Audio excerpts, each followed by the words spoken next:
चलिए स्टूडेंट्स, आज हम करेंगे क्लास 7th मैथ्स की एक्सरसाइज 11.1 का क्वेश्चन नंबर 5। क्वेश्चन में हमसे कहा गया है एक स्क्वायर पार्क है, एक रेक्टेंगुलर पार्क है एंड दोनों पार्क का एरिया सेम है, इक्वल है। ठीक है।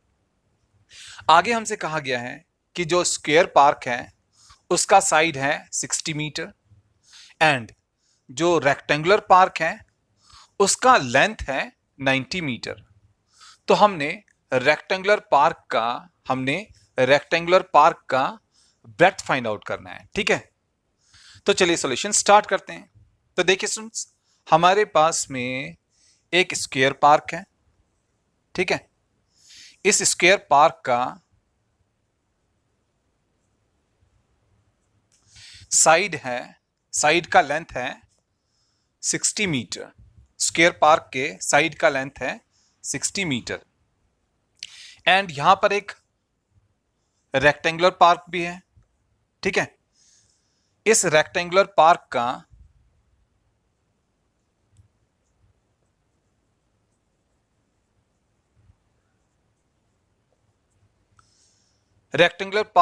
लेंथ हमें गिवन है 90 मीटर। तो लेंथ इसका है, रेक्टेंगुलर पार्क का लेंथ है 90 मीटर। हमने इस रेक्टेंगुलर पार्क का ब्रेड्थ यानी कि विड्थ को फाइंड आउट करना है, इसकी चौड़ाई को हमने फाइंड आउट करना है। ठीक है, तो चलिए सॉल्यूशन स्टार्ट करते हैं। देखिए स्टूडेंट्स, स्क्वायर पार्क का साइड 60 मीटर है। ठीक है, तो हम लिखेंगे side of square park is equals to 60 metre. ये हमें गिवन है तो इसके आगे हम गिवन लिख लेते हैं। ठीक है, अब देखिए जब हमारे पास में स्क्वायर पार्क का साइड हमें दे रखा है तो हम स्क्वायर पार्क का एरिया बड़े आराम से निकाल सकते हैं, क्योंकि हम अच्छी तरीके से जानते हैं एरिया ऑफ स्क्वायर होता है साइड स्क्वायर। तो आपने अच्छी तरीके से याद रखना है, एरिया ऑफ स्क्वायर होता है साइड स्क्वायर। और हमें यहां पर स्क्वायर पार्क का साइड दिया है 60 मीटर, तो हम इस साइड से स्क्वायर पार्क का एरिया आराम से निकालेंगे। तो हम लिखेंगे एरिया ऑफ स्क्वायर पार्क। अब हम स्क्वायर पार्क का एरिया निकालने जा रहे हैं। ठीक है, अब देखिए साइड है 60 मीटर, तो एरिया हो जाएगा स्क्वायर पार्क का 60 मीटर का स्क्वायर। तो आपने याद रखना है स्क्वायर का जितना साइड होता है तो स्क्वायर का जो एरिया होता है उस साइड के स्क्वायर के इक्वल होता है। स्क्वायर पार्क का साइड है 60 मीटर, इसलिए स्क्वायर पार्क का एरिया हो जाएगा 60 मीटर का स्क्वायर। ठीक है, अब अगर हमारे पास में 60 मीटर का स्क्वायर है तो इसका मतलब होगा कि आपने याद रखना है, अगर हमारे पास में है 60 मीटर का स्क्वायर तो ये हमारा हो जाएगा 60 मीटर इंटू 60 मीटर। अब देखिए 6 6 जा 36 होता है, फिर दो जीरोस भी हैं यहां पर, तो यहां पर दो जीरोस भी लग जाएंगे। 6 6 जा 36, दो जीरोस हैं यहां पर हमने लगा लिया एंड मीटर मीटर जा हो जाएगा मीटर स्क्वायर। तो हमारे पास में एरिया ऑफ स्क्वायर पार्क है ना, स्क्वायर पार्क का हमारे पास में यहां पर एरिया आ गया 3600 मीटर स्क्वायर। ठीक है, चलिए अब हम रेक्टेंगुलर पार्क का एरिया निकालेंगे। ठीक है, तो हम लिखते हैं एरिया ऑफ रेक्टेंगुलर पार्क। अब देखिए स्टूडेंट्स, रेक्टेंगल का एरिया होता है लेंथ इनटू ब्रेड्थ।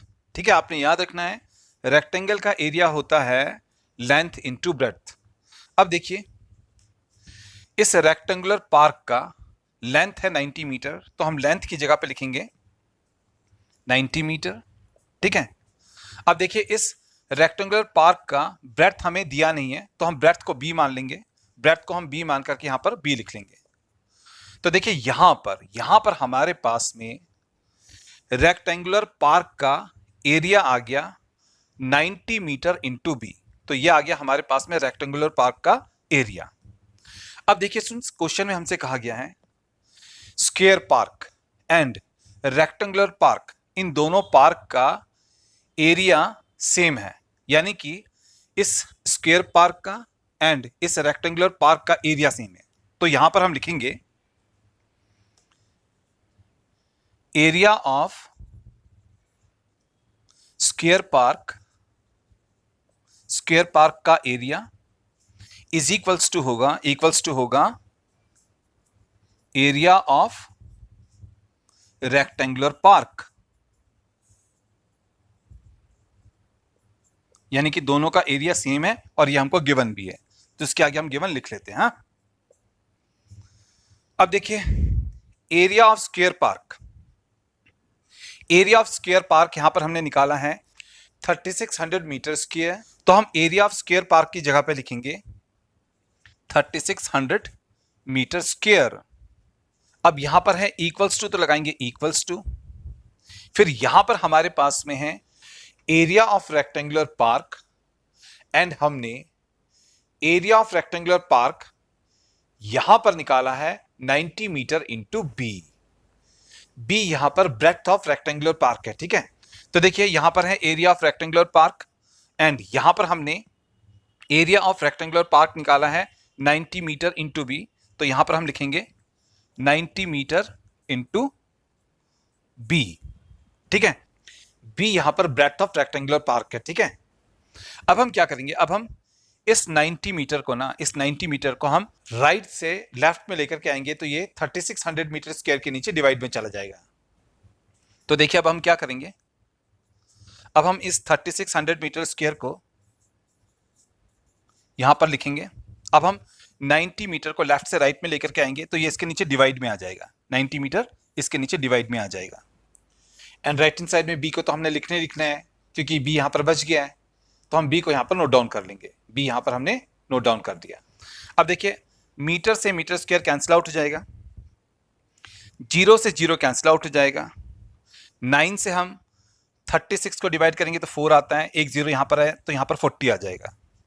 तो देखिए यहां पर जब हमने 90 मीटर से 3600 मीटर स्क्वायर को डिवाइड किया, मीटर से मीटर कैंसिल आउट हो गया, एक 0 से एक 0 कट गया, फिर हमने 9 से 360 को डिवाइड किया तो आ गया 40, तो यहां पर हमारे पास में आ गया 40 मीटर।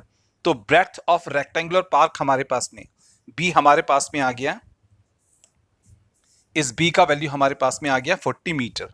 ठीक है, ये आ गया हमारे पास में 40 मीटर। तो देखिए यहां पर हमारे पास में ब्रेड्थ ऑफ रेक्टेंगुलर पार्क आ गया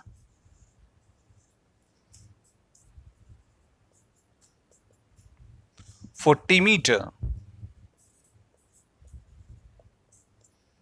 तो ये आ गया हमारे पास में हमारे इस क्वेश्चन का आंसर, और इसमें हमने निकाला कि इस रेक्टेंगुलर पार्क का ब्रेड्थ है 40 मीटर।